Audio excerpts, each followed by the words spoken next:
Corona की दूसरी लहर का खतरा कम होने के साथ ही अब तीसरी लहर के आने की आशंका जताई जा रही है। इंग्लैंड और अमेरिका में कोहराम मचाता कोविड-19 के नए वेरिएंट डेल्टा प्लस का खतरा अब भारत पहुंच चुका है। भारत में अब तक 12 राज्यों में डेल्टा प्लस के कुल 50 से ज्यादा मामले सामने आए हैं, जिनमें अधिकतम मरीज महाराष्ट्र, तमिलनाडु और मध्य प्रदेश से है। स्वास्थ्य मंत्रालय के मुताबिक डेल्टा प्लस को वेरिएंट ऑफ कंसर्न माना गया है, क्योंकि ये डेल्टा नामक पिछले वेरिएंट से भी ज्यादा खतरनाक है। एम्स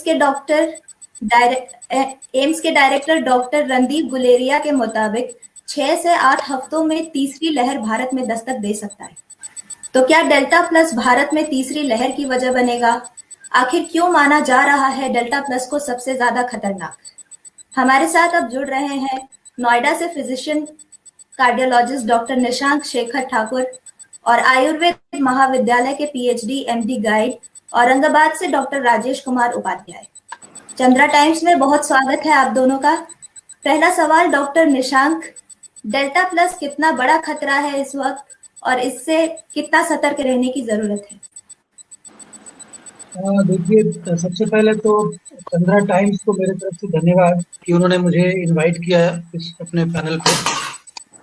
स्नेहा जी, डेल्टा प्लस डेल्टा इक्वली बहुत ही डेंजरस था, इसका अनुभव सभी को है। और डेल्टा प्लस ऐसा एक्सपेक्टेड है कि 3 से 4 गुना ज़्यादा डेंजरस होगा।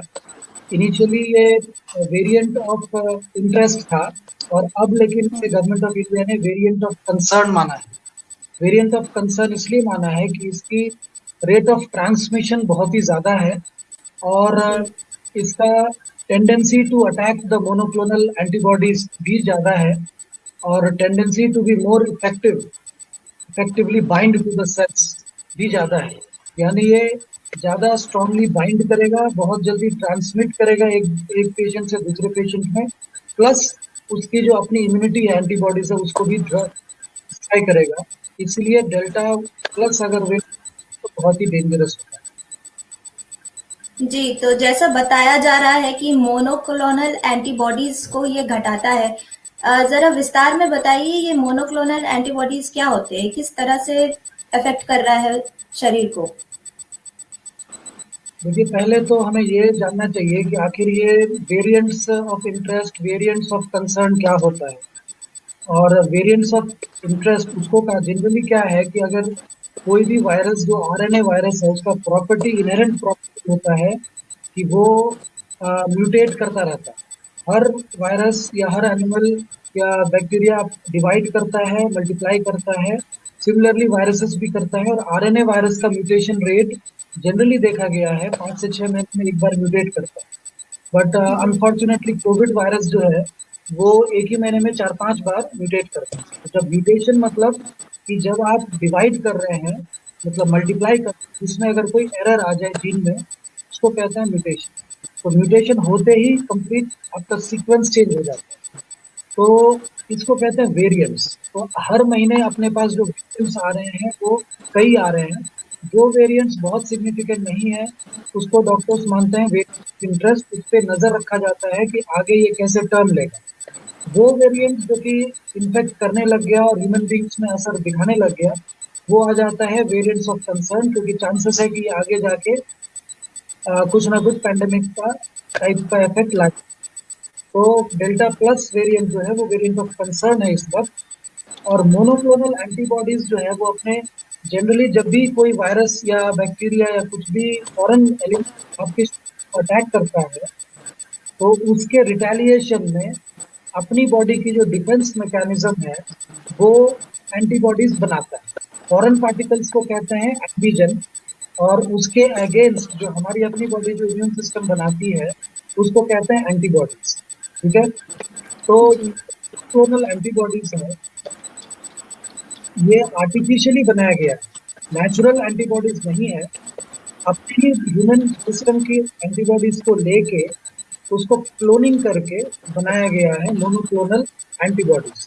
और डेल्टा प्लस इसीलिए ज़्यादा खतरनाक है क्योंकि कहा गया है कि ये इस मोनोक्लोनल एंटीबॉडीज को अफेक्ट कर सकता है। तो ये आर्टिफिशियली बनाया गया क्लोन्ड एंटीबॉडी है जो कि वायरस के अगेंस्ट काम करेगा, या तो कंप्लीट वायरस के अगेंस्ट या अगेंस्ट सम वायरस पार्टिकल, और जो प्रेजेंटली जो अपने यहाँ अवेलेबल है, जिसका टोब 2 के नाम से है, और रोश एंड सिप्ला इसकी इंडिया में वो कर रही है, मार्केटिंग एंड मैन्युफैक्चरिंग रोश कर रही है, मार्केटिंग सिप्ला कर रही है। ये वाला जो मोनोक्लोनल एंटीबॉडीज है, वो दो एंटीबॉडीज का कॉम्बिनेशन है। और आवाज आ रही है ना? हाँ यस सर, आ जी रही जी। है। तो ये वाला जो एंटीबॉडीज है, मोनोक्लोनल एंटीबॉडीज, वो जो कॉम्बिनेशन ऑफ दो मोनोक्लोनल एंटीबॉडीज हैं, ये इंडिया में अभी अवेलेबल। और इसके बारे में और कोई अगर चाहिए तो बताइए, या मैं स्नेहा जी। जी धन्यवाद डॉक्टर निशांक, अच्छे काफी विस्तार से बताया आपने। नहीं, और अगर आपको कुछ मोनोक्लोनल एंटीबॉडीज का कॉस्ट है, कॉस्ट जनरली ये कॉस्टली होता है, जी उसका वन पैक अराउंड 1.2 लाख होता है, और एक पेशेंट पे आपका 50 टू 60,000 या 70,000 तक लगता है। और मोनोक्लोनल एंटीबॉडीज जो होता है वो अर्ली स्टेजेस में, एक स्टडी आई थी, रिकवरी स्टडी, ऑक्सफोर्ड में। रिकवरी स्टडी में ऑलमोस्ट 10,000 पेशेंट्स एनरोल्ड थे, और ये काफी ऑथेंटिक स्टडी थी।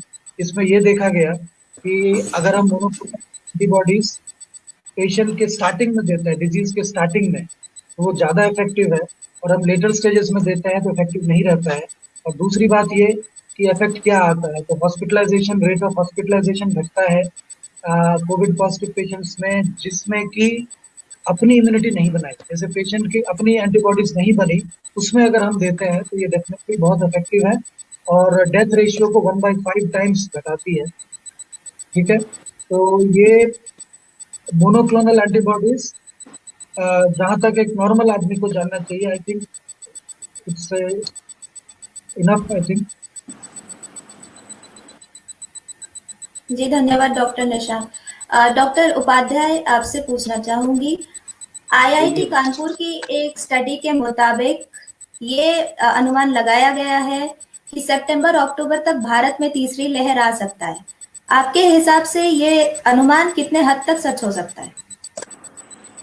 मैडम देखिए, अभी तो आप देख ही रहे हैं कि 12 स्टेट में जो ये डेल्टा प्लस के पेशेंट दिखाई दिए हैं, ये 45,000 के अंदर जो स्क्रीनिंग की गई, उसमें ये करीब करीब पेशेंट मिले हैं अदर स्टेट्स में। तो उसके ऊपर तो ये उनकी बातों से ऐसा अंदाज़ा तो लग ही रहा है कि अगर हमारे 12 स्टेट में अगर पेशेंट अभी दिख रहे हैं, तो आगे चल के परिस्थिति और भी बिगड़ सकती है, या और भी पेशेंट बढ़ सकते हैं इसके।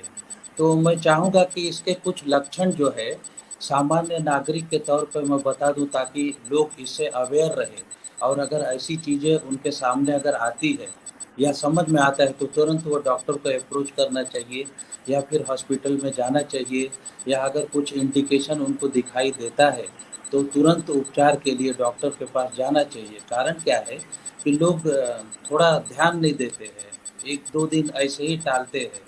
तो ये चीज़ें टालने की नहीं रहती। अगर शरीर में कोई तकलीफ़ हो रही है तो तुरंत डॉक्टर से विचार विमर्श करना चाहिए, बातचीत करना चाहिए, तुरंत सुविधा मिलना चाहिए।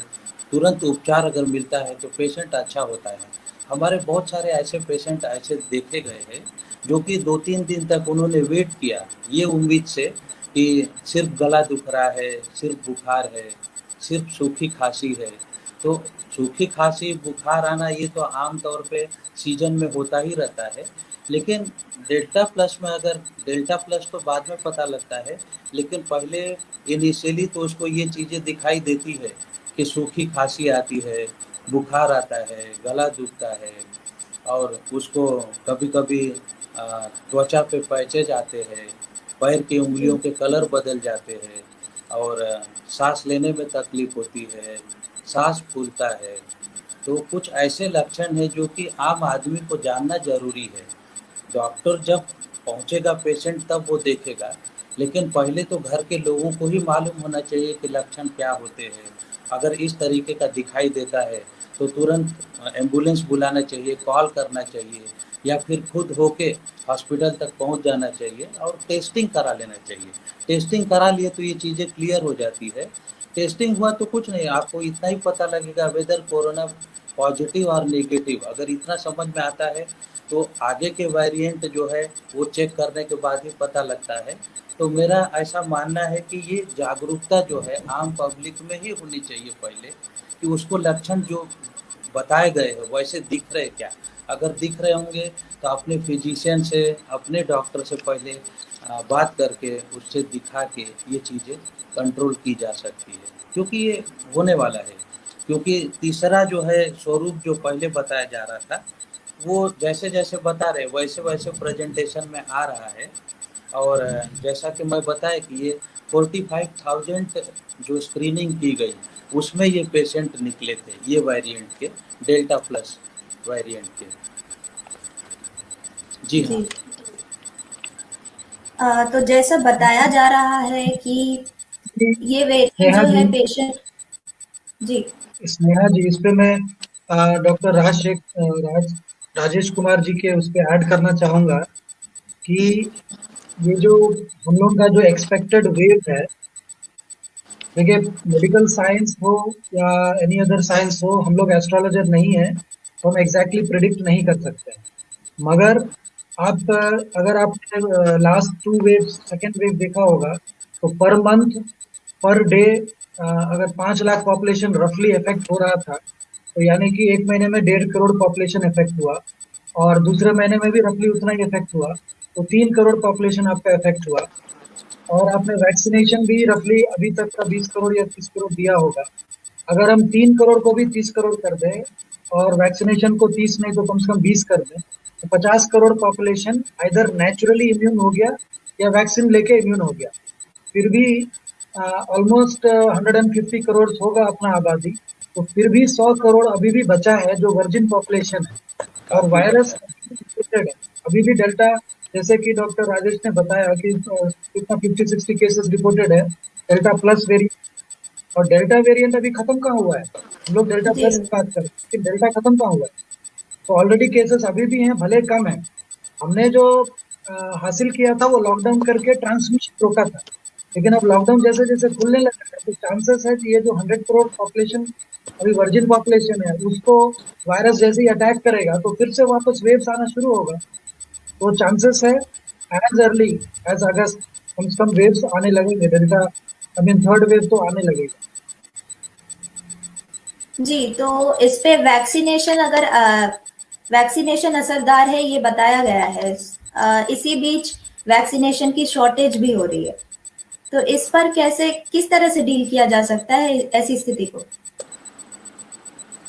इसके लिए सवाल है।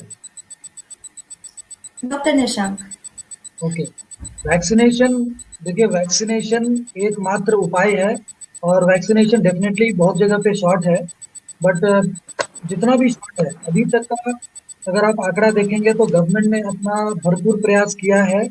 और पहली बार ऐसा दिखने को आ रहा है कि कहीं पे डिजीज आया और उसी टाइम पे इंडिया में भी वैक्सीन आ गई। वरना H1N1 के टाइम पे भी याद है, और इससे पहले का भी याद है कि विदेशों में बनता था दवाई, विदेशों में वैक्सीन बनता था, और हमारे पास पहुंचते पहुंचते हम लोग वैसे ही इन्फेक्ट होकर नेचुरली इम्यून हो जाते। तो for the first time vaccine आया है, थोड़ा सा शॉर्ट है, कोई बात नहीं, झेलना पड़ेगा। और जब तक वो नहीं आ रहा है, जब तक आपके पास वैक्सीन नहीं पहुंचा है किसी भी शहर में, आपको बहुत ही सिंपल है, कोविड अप्रोप्रिएट बिहेवियर रखना है। आपको मास्क पहनना है, डबल लेयर्ड मास्क पहनिए। अगर आप डेल्टा प्लस जैसे डरावना लग रहा है तो डबल लेयर्ड मास्क पहनिए, हाइजीन रखिए, क्राउडेड प्लेसेस पे मत जाइए, जबरदस्ती घर के बाहर मत जाइए, और मैरिजेस का, बर्थडे सेलिब्रेशन उतना ही करिए जितना नेसेसरी है, डेथ सेरेमनीज उतना ही करिए जितना नेसेसरी, बरकी वर्की घर पे मना लीजिए। मतलब ऐसे जितने फेस्टिवल्स हैं और ट्रेडिशन उनकी कंट्रोल में लाया जा सकता है, कम कर सकता है उसको कम करिए, और मूवमेंट कम रखिए, इसी से आप बचेंगे। और जब जितना जल्दी वैक्सीन अवेलेबल हो जाए उतना जल्दी आप वैक्सीनेशन के लिए आप तैयार होकर लगा लीजिए। लोग तो वैक्सीन अवेलेबल है तब भी लगाना नहीं चाह रहे, तो शॉर्टेज तो बात की बात है, जहाँ है अवेलेबल कम से कम वहां तो लगाइए। जी, ये बिल्कुल सही कहा आपने। बहुत ऐसे जगह हैं जहां लोग वैक्सीनेशन मौजूद है उसके बाद भी उनमें डर है। डॉक्टर उपाध्याय, आप इस विषय में क्या कहना चाहेंगे कोविड वैक्सीनेशन पर और जो लोग इसे लगवाना नहीं चाह रहे उन पर? देखिए, ऐसा है कि वैक्सीनेशन तो लेना ज़रूरी है, क्योंकि ये आपके आगे की लाइफ को प्रोटेक्ट करेगा वो। और जैसे लोगों में डर था कि पहला वैक्सीन लिए तो क्या होगा, दूसरा लिए तो क्या होगा। ठीक है, थोड़े बहुत उनको कुछ साइड इफ़ेक्ट दिखे थे, जैसे हाथ दुखना, बाद में तो कुछ लूज मोशन होना, एब्डोमेन पेन होना, उसके बाद थोड़ा-सा टेम्परेचर आना। तो ये सब चीज़ें वैक्सीन के रिएक्शन के तौर पे हो सकता है थोड़ा बहुत, लेकिन वो मामूली कुछ 1 या 2 दिन रहता है, कम भी हो जाता है। जबकि दूसरा वैक्सीन जब दिए गए तो उस वक़्त वो प्रमाण कम हो गया, दर्द कम रहे, उसके बाद वो यानी अपना काम पूरी तौर से अच्छी तरीके से लोगों ने किया। तो ये जो बताया जा रहा है कि वैक्सीन लेने के बाद बहुत तकलीफ़ होती, बहुत बुरा असर हो सकता है। मैं तो टीवी न्यूज़ पे बहुत बार देखते रहता हूँ कि महाराष्ट्र, यूपी, एमपी, कुछ उड़ीसा, कुछ ऐसा उत्तराखंड वगैरह के, और कुछ एरिया में से ऐसे न्यूज़ आती रहती है कि वहाँ के लोग लेना नहीं चाहते हैं। तो मुझे ये समझ में नहीं आता कि ये वैक्सीन आपकी जान बचाने के लिए बनी है, कि आपको जान बचाना है। आप पहले तो अपनी जान बचाना है। आप बचे रहेंगे तो दूसरों को बचाएंगे, मतलब आप बचे रहेंगे तो अपने परिवार को बचाएंगे, समाज के लिए कुछ कर पाएंगे। तो बचेंगे नहीं तो क्या करेंगे। तो ये वैक्सीन का उद्देश्य ये है कि मास पॉपुलेशन में जितना जल्दी हो सके वो देना है। ये अलग बात है कि शॉर्टेज तो है, लेकिन शॉर्टेज है तो इसको किस तरीके से कंट्रोल करेंगे। तो तरीका वही है कि आप कम से कम घरों से बाहर निकला जाए, जब ज़रूरत हो तभी बाहर निकला जाए। और जैसा सर ने बताया कि त्रिसूत्री फार्मूला जो है, मास्क लगाया जाए, डबल मास्क भी लगाने की ज़रूरत अगर पड़ी तो लगाया जाए। उसके बाद सैनिटाइज़र ज़रूरी है, हाथ सैनिटाइज कीजिए। जहाँ पे पानी की उपलब्धता कम है वहाँ पे सैनिटाइज कर सकते हैं, जहाँ पानी ज़्यादा है वहाँ पे साबुन का भी इस्तेमाल कर सकते हैं। उसके बाद सोशल डिस्टेंसिंग ज़रूरी है, क्योंकि ये चीज़ें जो है आपको जब तक वैक्सीन फुल प्लेस नहीं होती और होने के बावजूद भी आपको ये त्रिसूत्री फार्मूला तो करना पड़ेगा, क्योंकि इसकी वजह से ही अगर आप क्राउड में नहीं गए उसकी वजह से आप बचे हैं। आप घरों में मास्क नहीं लाते, ठीक है, लेकिन सैनिटाइज करते हैं, बाहर से कहीं आते हैं सैनिटाइज करते हैं तो आपका हाथ साफ हो जाता है और वो हाथ कहीं भी लगता है तो वहाँ पे इन्फेक्शन नहीं होता है। लेकिन अगर सैनिटाइज नहीं करेंगे, सोशल डिस्टेंसिंग नहीं रखेंगे, मास्क नहीं लगाएंगे, तो ये सब कारण थे बढ़ने के। जो केसेस पिछले सेकंड फेज में जो बढ़े थे, यही सब कारण थे कि क्राउडी एरिया में लोग गए, ठीक से नियम का पालन नहीं किए और उसके बाद घरों तक वापस आए तो उनके साथ कोरोना आया। और यकीन मानिए महाराष्ट्र में तो परिस्थिति बहुत अच्छी नहीं थी, करीब-करीब हर घर में एक-एक पेशेंट तो रहता था वो, और उसमें ही कैजुअल्टी होती थी अगर टाइम पे हॉस्पिटल नहीं पहुंचता था तो। तो मेरी राय ये है और मेरा बोलना भी यही है कि लोगों में जागरूकता आनी चाहिए वैक्सीन लेने के लिए। और वो वैक्सीन अगर वो ले लेते हैं तो और 4 लोगों को बताएँगे कि वैक्सीन ले लो, इससे कोई प्रॉब्लम नहीं है, अच्छा रहता है, आगे के लिए बहुत अच्छा रहेगा। तो ये मैसेज है मेरे तरफ से। जी डॉक्टर उपाध्याय, एक और बात है, जैसे कि बताया गया था कि जैसा बताया जा रहा है कि डेल्टा प्लस एंटीबॉडीज को बहुत तेजी से घटा रहा है और तीसरी लहर को लेकर भी पहले ये अनुमान लगाया गया था कि बच्चे ज्यादा शिकार बनेंगे। तो क्या डेल्टा प्लस सिर्फ बच्चों को ही ज्यादा प्रभावित कर सकता है, ऐसा कुछ है? अब ये देखिए, अभी तो अगर बच्चों के ऊपर इफ़ेक्ट करेगा तो स्कूल तो बंद ही है, 10वीं तक 12वीं तक के क्लास के बच्चे घर में हैं। तो अगर घर में रहे तो सुरक्षित है, अगर वो बाहर आते हैं तो हो सकता है इन्फेक्शन हो उनको, क्योंकि अभी तक जो केसेस निकले हैं उसमें बच्चों की संख्या कम है। वो हिसाब से जो भी करीब केसेज आए हैं तो उसमें बच्चे कम है, तो इससे अनुमान ये लगाया जा सकता है कि बच्चों की संख्या कम रह सकती है। लेकिन डिपेंड अपॉन इन्फेक्शन, वो बाहर कितना आते हैं, कितना पब्लिक में क्राउड एरिया में आते हैं और वहाँ से कितना इन्फेक्शन हो सकता है। ये तो सही है कि बच्चों को इन्फेक्शन होने के चांस ज़्यादा रहते हैं और उसकी वजह से उनको बचाना भी ज़रूरी है। इसलिए वो पूरे स्कूल जो है पूरे 10वीं तक के तो बंद करके ही रखे थे, क्योंकि अगर उनको छोड़ेंगे नहीं और सोर्स वही था, स्कूल के अंदर बच्चे एक साथ गैदर होते और वहाँ कोई न कोई एक अगर पॉजिटिव रहता तो उसके थ्रू वो कम से कम 1 to 10, 10 to 100 इस तरीके से बढ़ते जाता था।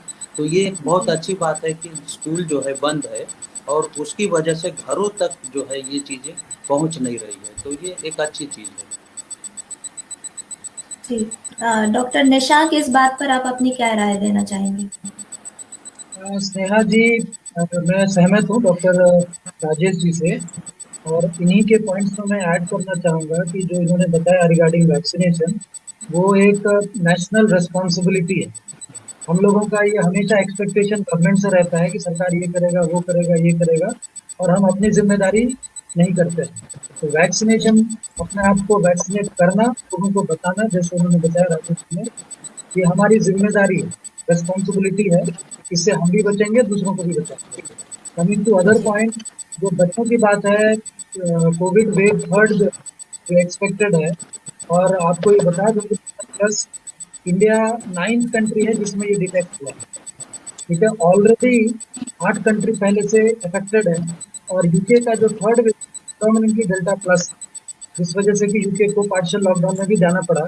इवन महाराष्ट्र गवर्नमेंट जो आज के डेट में स्लो लॉकडाउन की बात कर रही है कि हमें स्लो अनलॉक करेंगे, वो इसीलिए डेल्टा प्लस आने लगा।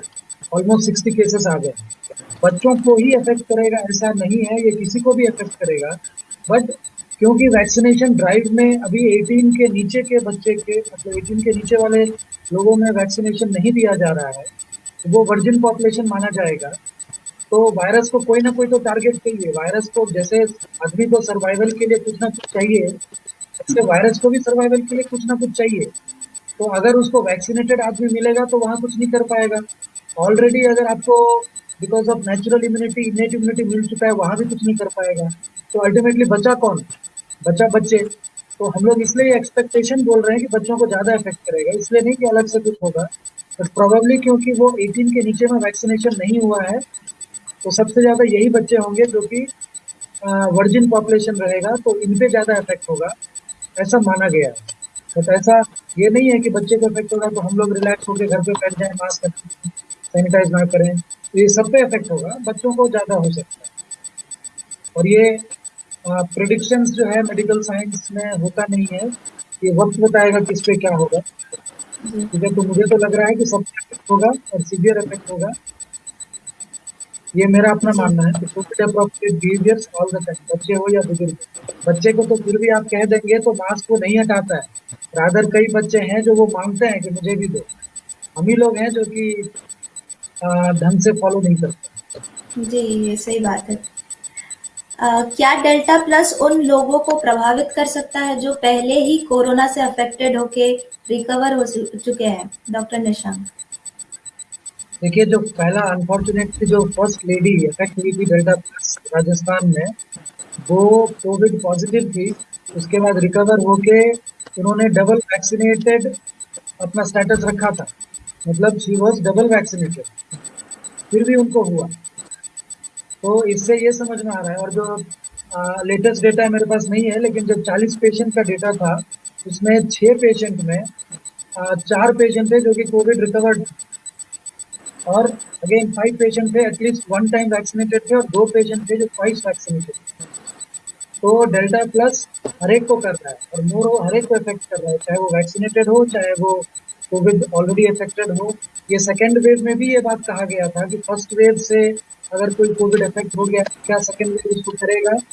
तो किया है और करेगा, थर्ड वेव में भी करेगा।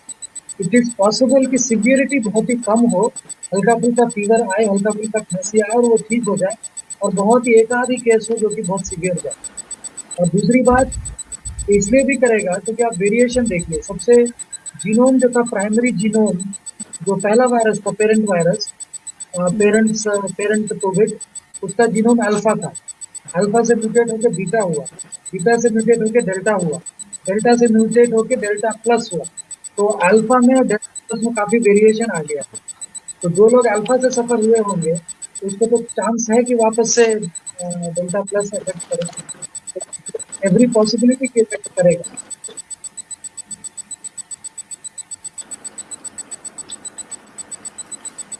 जी जी डॉक्टर निशांत।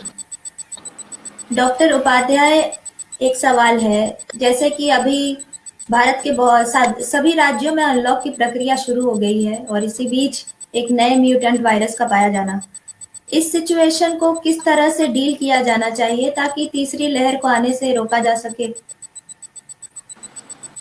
मुझे ये लगता है कि ये जो सिचुएशन आ रही है, तो जहाँ पे अनलॉक प्रक्रिया चालू है, जहाँ पे पेशेंट है, वैसे भी गवर्नमेंट की गाइडलाइन है कि अगर कुछ परसेंट आपके पास बेड ऑक्यूपाइड है और वहाँ परसेंटेज कितना है, उसके आधार पे ऑलरेडी गाइडलाइन बनी है, महाराष्ट्र में है, गवर्नमेंट ऑफ इंडिया ने ऑलरेडी उसके गाइडलाइन जारी किए हैं।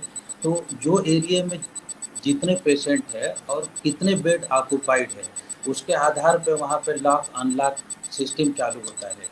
तो मुझे लगता है कि वो जैसा गवर्नमेंट के प्रोजेक्ट है, जैसा चल रहा है, वैसे ही चलना चाहिए कि अगर पेशेंट का रेशियो कहीं बढ़ता है तो वहाँ पे लॉकडाउन होना चाहिए, और जहाँ पे पेशेंट कम है, मिनिमम होते जा रहे हैं, वहाँ पे उनके हिसाब से जो है लॉकडाउन कम होते जाता है। तो ये तरीके से जैसा गवर्नमेंट का प्रोजेक्ट है उसी हिसाब से चलना चाहिए। लेकिन अगर केसेस ज़्यादा बढ़ते हैं तो लॉकडाउन ही उसका एक रास्ता है। मोबिलिटी आपको कम करना पड़ेगा और लोगों के क्राउड जो है वो कम करके ही आप इसको कंट्रोल कर सकते हैं, क्योंकि आपने पहली लहर में देखे होंगे यही सिस्टम लाई गई थी, दूसरी लहर में भी ऐसा ही किया गया था, तीसरी लहर में उसका नाम थोड़ा बदल दिया जा रहा है कि अनलॉक प्रोसेस कर दिए उसको, जबकि वो लॉकडाउन के हिसाब से चल रहा था। तो कुछ नहीं, हमारा एम ये होना चाहिए कि हम खुद जागरूक होके, अगर कहीं कुछ केसेस बढ़ रहे तो वो शहर में न घूमे और खुद होके घरों तक रहे, जाए नहीं, क्योंकि हमारा कहीं ना कहीं असर हमारे परिवार पे और समाज पे पड़ रहा है। हम कोई ना कोई जिम्मेदारी लेके ही चल रहे हैं। और अभी तो गवर्नमेंट ऑफ इंडिया का एक नारा भी है कि मेरा शरीर है, मेरी ही जिम्मेदारी है उसको ठीक रखने के लिए, उसके लिए कोई दूसरा जिम्मेदार नहीं हो सकता। तो ये मेरी जी जिम्मेदारी है कि मैं मेरे शरीर को किस तरीके से संभाल के रखूं, ताकि मेरी वजह से किसी दूसरे को प्रॉब्लम न हो या किसी और की वजह से मुझे तकलीफ न हो। अगर ये चीज़ें सबको समझ में अगर आ जाती है तो प्रॉब्लम सॉल्व हो जाती है, इतना टाइट करने की ज़रूरत नहीं पड़ती है। तो ये ऐसा है कि लोग ज़्यादा सुन नहीं रहे हैं, इसलिए ये प्रॉब्लम आती है कि लॉकडाउन ज़्यादा कड़क करना पड़ता है, कहीं कहीं 24 आवर्स के करने पड़ते हैं। बीच में कुछ सब्जी, फल, दूध वगैरह के लिए तो खुला ही रखते हैं, मेडिसिन के लिए भी खुला रखते हैं। बाकी जो नेसेसरी चीज़ें हैं उसको छोड़ के हर चीज़ अगर बंद रही तो उससे कोई प्रॉब्लम नहीं होती है। जी, जैसे 2 साल से लॉकडाउन झेल रहा है ये देश, तो क्या तीसरा लॉकडाउन झेल पाएगा? इस पर आप दोनों की क्या राय है? मेरी राय मैडम ये है कि अगर लोग जिंदा रहे तो वो बहुत सारी चीज़ों से निकल सकते हैं। अगर हमारी पब्लिक इसी तरह से अगर इसमें कैजुअलिटी में जाती रही और वो हम ऐसे गंवाते रहे जान को, तो इससे हमको क्या मिलेगा? अगर पॉपुलेशन कंट्रोल ठीक है, आप घरों में रख के ये चीज़ें कर पा रहे हैं, अगर ओपन कर देंगे तो जो केसेस आपके पास 2000 है, कल के दिन वो 2 लाख में दिखाई देगी ना। फिर ये चीज़ें कहीं न कहीं मायने रखती है, और जब वो कंट्रोल के बाहर कोई चीज़ हो जाती है, तो आप कितने भी सिस्टम में रहो, कोई भी सिस्टम बनाओ, कितनी भी टेक्नोलॉजी सामने लाओ, वो कम ही हो जाती है। जैसा कि हमने वो बहुत सारे शहरों में, बहुत सारे स्टेट में देखा है ये चीज़ें। तो इसलिए लॉकडाउन अगर ज़रूरत पड़ी तो होना चाहिए। डॉक्टर मेरे ख्याल निशांक, आप क्या? जी हाँ, मेरे ख्याल से मैं डॉक्टर राजेश के साथ पार्शली एग्री करूंगा। मगर इंडिया बहुत ही गरीब कंट्री है। इंडिया जी एक कंट्री जिसको हम below poverty line type of country है। उसमें सर्टेन 5 और 6% है जो कि बहुत ही अमीर है। But otherwise by and large India बहुत ही गरीब कंट्री है। मेडिकल इंफ्रास्ट्रक्चर विलेज लेवल पे 0 है, डिस्ट्रिक्ट लेवल पे ना के बराबर है, और सम सिटीज में भी ऑलमोस्ट ना के बराबर है। बहुत ही कम मेट्रोपॉलिटन सिटीज हैं, दिल्ली, मुंबई, चेन्नई, हैदराबाद, ऐसे टाइप के कुछ सिटीज हैं, बैंगलोर, जहाँ पे कि गुड क्लास फैसिलिटी है। इंटरनेशनल फैसिलिटी के हिसाब से कंपेयर करें तो ये भी फैसिलिटीज ABCD के बराबर, यानी कि हम लोग प्रैक्टिकली स्पीकिंग अगर तीसरा लॉकडाउन होगा तो क्रैश कर जाएंगे, लोग कोरोना से कम मरेंगे, इकोनॉमिकल बर्डन से ज़्यादा मरेंगे। ऑलरेडी जहाँ पे मैं बैठा हूँ ये एक मेरा क्लिनिक है और ये शॉपिंग मॉल है, लोगों के दुकान बंद हो गए हैं, घर बिक गए हैं, शादियाँ रुक गए हैं, और लोग आत्महत्या करने लगेंगे। जिन्होंने बेचारों ने नया जॉब शुरू किया, घर लिया, ये सोच के कि EMI पे मैं पे करूंगा, उसका नौकरी गया, कई परिवार ऐसे ही डिस्ट्रॉय हो गए। वो ज़्यादा दुखद होगा। Government of India end of state governments, तो डिफरेंस क्या हो रहा है सेकेंड वेव में आपने देखा कि गवर्नमेंट ऑफ इंडिया अगर कुछ करना चाहती है, अच्छा है या बुरा है, कम से कम उसको तौल के देखिए कि अच्छा है या बुरा है। जो स्टेट गवर्नमेंट है, जो दूसरे पार्टी रन कर रहे हैं, वो सबसे पहले उसको रिजेक्ट कर। आपको गवर्नमेंट ऑफ इंडिया या स्टेट गवर्नमेंट से लड़ने का हेल्थ के मामले में जरूरत है ही नहीं। आपको तो चाहे वो महाराष्ट्र हो, यूपी हो, दिल्ली हो, वेस्ट बंगाल हो, उसमें फाइट किस बात का? अगर मैं अपने पेशेंट को, अपने लोगों को भला कर सकूं तो मुझे गवर्नमेंट से क्यों लड़ना चाहिए? पहला तो थर्ड वेव आने के पहले गवर्नमेंट्स को एक आपस में सहमति बनाना चाहिए। ये जो ऑक्सीजन का जो होर्डिंग, जबरदस्ती लोग मरे हैं, क्यों? क्योंकि ब्लैक मार्केट्स में ऑक्सीजन सप्लाई था, ह्यूज रेट्स पे था, लोगों के पास बेड्स नहीं थे, और बेड्स भी लोगों ने कैप्चर करके रखे थे। ऐसा नहीं है कि इंडिया में बेड्स नहीं है। डॉक्टर्स चाह रहे थे ठीक करना, डॉक्टर्स ब्लेम डालना, मैनेजमेंट नहीं अपने पास कंट्रोल होता। तो सारा कंट्रोल गवर्नमेंट के पास होना चाहिए, इक्वली डिस्ट्रीब्यूटेड बेड्स होने चाहिए, इक्वली डिस्ट्रीब्यूटेड ऑक्सीजन होना चाहिए, बिना भेदभाव के। और मेरा तो ये प्रस्ताव रहेगा, ऐसे पैंडेमिक जो में एक बार होता है, गवर्नमेंट को हेल्थ सिस्टम कंट्री का सेंट्रल गवर्नमेंट को अपने चार्ज में ले लेना चाहिए, और हॉस्पिटल्स सेंट्रल गवर्नमेंट के अंदर आ जाना चाहिए। No private, no public, all under one government, और डिस्ट्रीब्यूट कर देना चाहिए। और रिसोर्सेस आप सबका लीजिए, आप महाराष्ट्र से भी लीजिए, यूपी से भी लीजिए, वेस्ट बंगाल से भी लीजिए, डॉक्टर्स भी इधर उधर करिए, सब कुछ मिला दीजिए। कोई पब्लिक आयुर्वेदा ना एलोपैथी ना यूनानी ना तिब्बती, सबका बेस्ट लीजिए for the best of the people of India. Third wave से पहले होना चाहिए, लॉकडाउन की एक ट्रेजेडी। जी जी डॉक्टर उपाध्याय, आप इस पर क्या कहना चाहेंगे? जैसे कि पिछले वेव में भी हमने देखा, कई राज्य सरकारों ने कहा कि वो तैयार है, सिलेंडर्स की कमी नहीं है, बेड्स की कमी नहीं है, लेकिन काफी जल्दी उन्होंने कह दिया कि हर चीज की कमी है। अभी भी यही कहा जा रहा है कि थर्ड वेव के लिए रेडी है, पर फिर भी ये सिचुएशन आ सकता है सेकेंड वेव को देखते हुए। तो आप इस पर क्या राय देना चाहेंगे?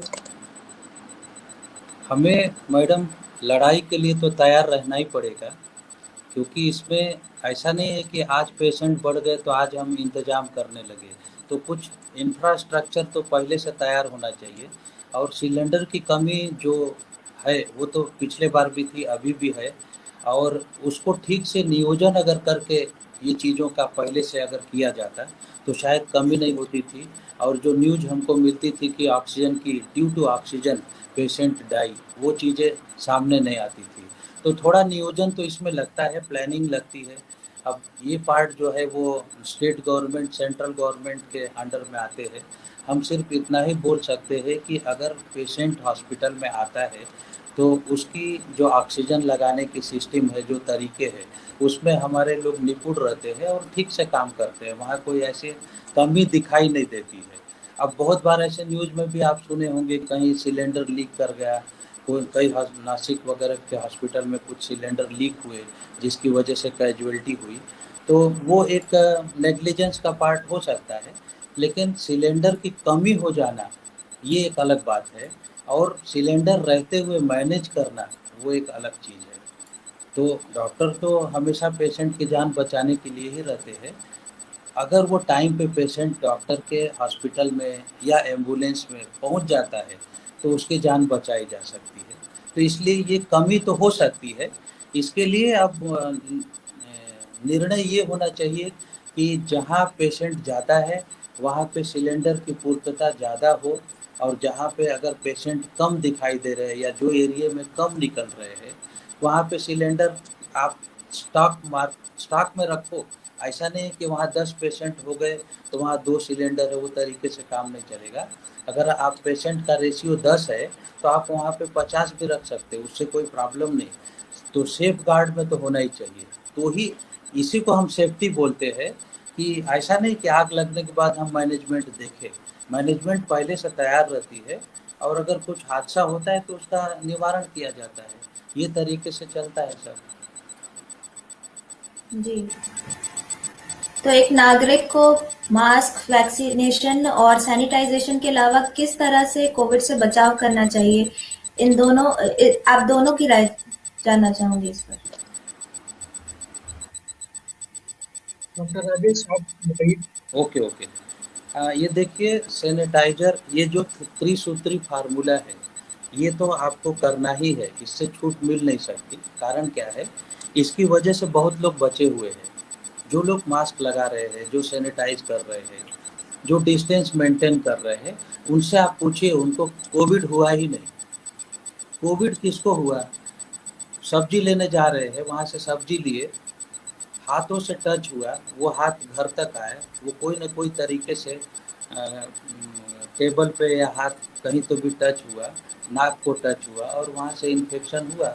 तो ये अगर तीनों चीज़ें करते रहे, और ये करना ज़रूरी है क्योंकि हमारे पास वैक्सीनेशन कम है, और अभी जो रेशियो है, जैसा सर ने बताया कि रेशियो जो है और वैक्सीनेशन का और जो वैक्सीन देने का रेशियो है वो कम है हमारे पॉपुलेशन के हिसाब से। तो धीरे धीरे ये बढ़ाना पड़ेगा हमको। ये बढ़ाने के साथ साथ हमको त्रिसूत्री तो करना ही है कि सैनिटाइज करना है, मास्क लगाना है, सोशल डिस्टेंसिंग करना है। इसके अलावा भी कुछ चीज़ें जो है वो नागरिक के तौर पर सबको ध्यान देने की ज़रूरत है।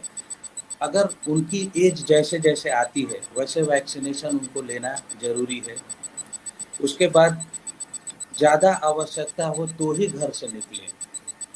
अब ये बात में थोड़ा विरोधाभास हो सकता है कि मेरे को सर्विस करना है, मैं घर में बैठा रहूँगा तो कैसे सर्विस करूँगा? तो बिल्कुल त्रिसूत्री फार्मूले से आप सर्विस कर सकते हैं, कोई प्रॉब्लम नहीं। लेकिन जो लोगों को काम नहीं है, जो घर में बैठे हैं, ओल्ड एज है, जो बच्चे हैं, उनको बाहर भेजने की ज़रूरत ही नहीं है। वो इसलिए कि बाहर जाएंगे और वो एरिया में अगर कहीं इन्फेक्शन फैला हुआ है तो बच्चे को आ सकता है घर में। और घर में रहने के बाद भी जितने भी आपके डोर्स है, जितने भी घर की चीज़ें हैं, कॉर्नर है, फैन है, वो सब अच्छी तरीके से अगर साफ़ कर लेते हैं तो थोड़ा सा इन्फेक्शन के चांसेस कम हो जाते हैं, क्योंकि हाथों के द्वारा ही आते हैं। अगर वो टच होते हैं तो वो बताया यही गया है कि हम जो हैंड सैनिटाइज करते हैं वो इसीलिए करते हैं कि वो इन्फेक्शन आपके नाक तक या मुंह तक नहीं पहुंचे, जिसकी वजह से आप अच्छी तरह से ठीक रहें। और दूसरी सबसे बड़ी बात ये है कि ये जो बता रहे हैं, जो लक्षण जो बता रहे हैं, उसके बारे में हर एक को जानकारी होना चाहिए। डेल्टा प्लस वेरिएंट हो या कोविड वायरस के जो लक्षण है वो हर एक व्यक्ति को मालूम होना चाहिए, और उसके लिए जागरूक रहना पड़ेगा। क्योंकि अगर कभी कभी क्या होता है, मेरे सामने 2-3 पेशेंट ऐसे दिखे थे कि एक पेशेंट का जैसे गाल थोड़ा सा सूज गया, तो वो तो पेशेंट के ध्यान में नहीं आया, लेकिन एक डॉक्टर था जो कि वहाँ पे पहुँच गया जस्ट बात करने के लिए, तो उसकी नज़र गई उसके गाल की तरफ, तो उसने देखा कि सूजा हुआ है थोड़ा। तो वो पूछा कि भाई आपका गाल थोड़ा सूजा हुआ है, कोई तकलीफ़ है क्या, कुछ प्रॉब्लम है क्या? तो भी वो पेशेंट नहीं बता पाए कि उसको कोई तकलीफ़ है। आखिरी में ये हुआ कि उसको, वो डॉक्टर था इसलिए थोड़ा समझ में आया, तो बोले आप टेस्ट कराओ पहले चल के।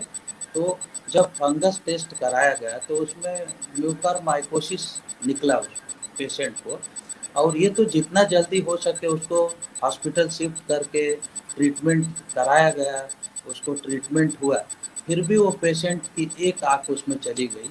और अगर 12 घंटे 24 घंटे और अगर ऐसे जाते थे तो इन्फेक्शन और बढ़ता था, दूसरी आग भी जा सकती थी, ब्रेन तक इन्फेक्शन जा सकता था और पेशेंट को फिर बचाया नहीं जा सकता था। तो ये चीज़ें जो मैं बता रहा हूँ कि हर एक व्यक्ति को जागरूक होना पड़ेगा, कहीं भी कोई तकलीफ हो शरीर में, जैसा कि लक्षण बताए गए हैं, उस तरीके के अगर लक्षण दिखाई देते हैं तो तुरंत अपने डॉक्टर के साथ संपर्क करें, सलाह-मशवरा करें और उसको जाके दिखाएँ। तब जाके ये ये चीज़ें संभव हो सकती है कि इसमें जो केसेज़ है वो कम हो सकते जी। और आपने सारा कुछ लगभग बता ही दिया है। हैं। इस पे मैं भी ऐड करूँगा, मैंने सारा कोविड एप्रोप्रिएट बिहेवियर्स और जितना भी मीडिया के थ्रू अवेयरनेस हो सकता है वो करने पे बल दिया है। मैं इतना ही कहूँगा कि साथ ही साथ अपना इम्यूनिटी सिस्टम को बढ़ाइए और इम्यूनिटी सिस्टम में पहला चीज़ अपना ट्रेडिशनल भोजन करिए।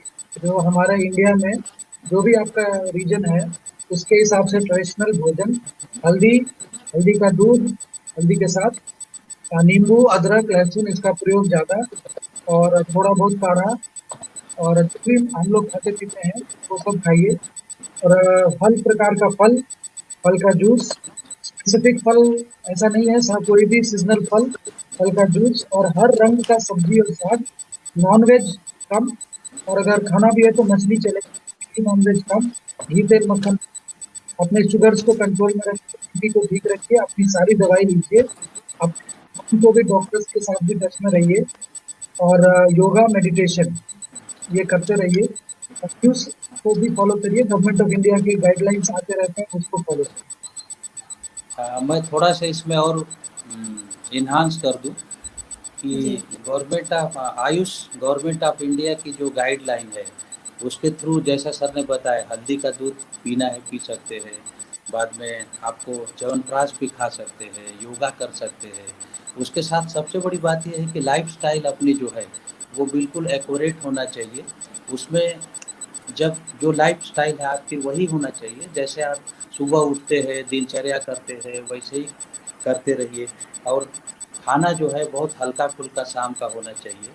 दूध पी सकते हैं, रात को खिचड़ी खा सकते हैं, दाल खिचड़ी हो सकती है, मूँग के दाल की खिचड़ी हो सकती है, सूप हो सकते हैं। तो ये सब चीज़ें जो है अगर लेते रहे तो थोड़ा-सा बीमारियों से दूर तो रहेंगे ही, लेकिन कोरोना से भी काफ़ी दूर रहेंगे। तो ये मैसेज है हमारी तरफ से कि अगर लाइफ़स्टाइल अगर अच्छी रखी जाए, उसके साथ-साथ आहार और विहार का अच्छा योग रहे, तो उसमें वो पेशेंट बनेंगे नहीं और मैं आयुर्वेद का ग्रेजुएट हूँ और आयुर्वेद का ही प्रोफ़ेसर हूँ, तो हमारा ऐसा मानना है कि योग से भी बहुत सारी चीज़ें, बहुत सारी बीमा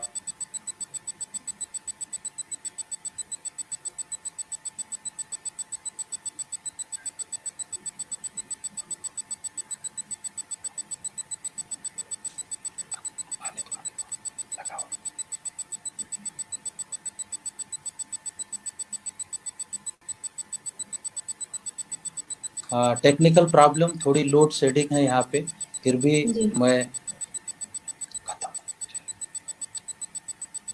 मेरी चलो आवाज़ हाँ आ रही है सर? आपकी हाँ आ रही है आपकी आवाज़ मेरी आवाज़ आ अब रही है? आप रेंज में। अ, ठीक है, मैं दिखाई नहीं दे रहा हूँ, लेकिन वो मैं कंप्लीट कर दे रहा हूँ जो बातें क्योंकि यहाँ लोड शेडिंग है, जी, जी। बारिश चल रही है अभी बाहर, तो उसकी वजह से ये चीज़ें हैं। तो मैं ये बता रहा था कि जो हमारी लाइफ़स्टाइल है वो तो रखना ही है, आहार और विहार पे नियंत्रण रखना है। जैसे पेशेंट है तो पेशेंट की जो दिनचर्या है, उसी तरीके से रहनी चाहिए और उनका जो आहार पहले से है वही चलना चाहिए। ऐसा नहीं कि कोविड के माहौल में कुछ अलग खाना खाए, तो ये चीज़ें नहीं होती। तो उनका जो आहार है वही लेना है, जो उनका चक्रमण है, जो घूमने का समय है, उसी तरीके से घूमेंगे वो। तो ये सब चीज़ें कहीं न कहीं हमारे लाइफ़स्टाइल से जुड़ी है। तो आहार, विहार और निद्रा, निद्रा की हम बात कर लेते हैं। व्यक्ति की निद्रा बहुत ज़रूरी है, उसको कम से कम 7 टू 8 आवर्स सोना ही चाहिए। हम अभी तक सिर्फ़ शरीर की बात कर रहे थे।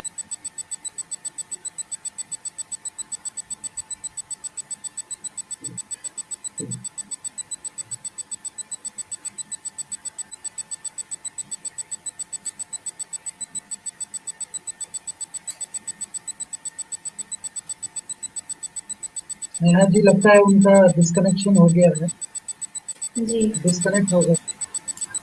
जी। डॉक्टर,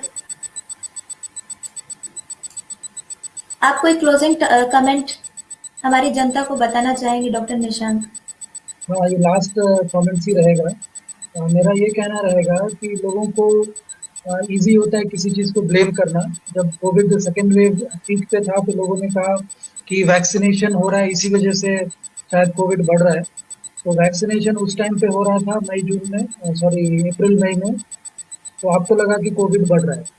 लेकिन वैक्सीनेशन अब भी हो रहा है और अभी सबसे ज़्यादा हो रहा है, लेकिन आपका कोविड कहाँ बढ़ा? यानी कि उस टाइम पे भी वैक्सीन से कोई नेगेटिव इम्पैक्ट नहीं था और आज भी कोई नेगेटिव इम्पैक्ट नहीं है। तो काइंडली जब भी वैक्सीन आपके पास आए, अवेलेबल हो, आप वैक्सीनेट कराइए और till then COVID appropriate behaviour रखिए और खाना पीना अप्रोप्रिएटली खाइए, जैसा ऑलरेडी बहुत कुछ डिस्कस हो चुका है। Thank you. जी, डॉक्टर निशंक और डॉक्टर उपाध्याय, बहुत अच्छे ढंग से आपने अपने विचार प्रकट किए हैं। उम्मीद है हमारे जनता को बहुत कुछ सीखने को मिला होगा आज। डेल्टा प्लस हो या कोविड के दूसरे म्यूटेंट्स, खतरनाक कितने भी हो, हमें ज़रूरत है इससे खुद को बचाने की। इसलिए वैक्सीनेशन पे भरोसा करें और जितना हो सके कड़े से कड़े प्रिकॉशंस लें इस वायरस के खिलाफ। बहुत बहुत धन्यवाद आज के हमारे मेहमानों का। मिलते हैं अन्य खबरों के साथ चंद्रा टाइम्स में। तब तक के लिए सुरक्षित रहें, सतर्क रहें। नमस्कार।